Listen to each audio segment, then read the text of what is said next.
দাঁত বেড়ে গেছে গা। আরে কি সেটি দেখো দাঁত পরিষ্কার হয়ে গেছে গা। হ্যাঁ ঠিক কইছো। বাবা আমি কেমনে খামু? আমি তো বাসায় কাটা চামচ আর চাকু ছাড়া খাই না। বাবা আজকে লেগে খাইলাও, এটা তার বাসা না, এক জায়গায় বেড়াইতেছি, এমনি খাও আজকে।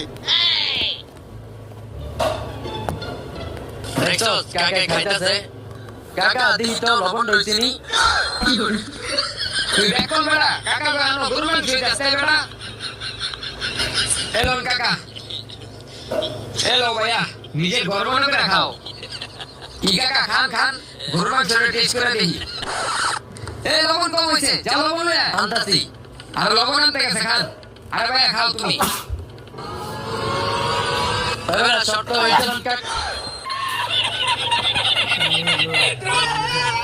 হ্যাঁ হ্যাঁ তুই কষ্ট দেখি ভাতের ভিতরে সব লবণ দিয়ে দিছ, এখন ভাত খাইবো কেমনে? তাড়াতাড়ি গিয়ে মলের বালতি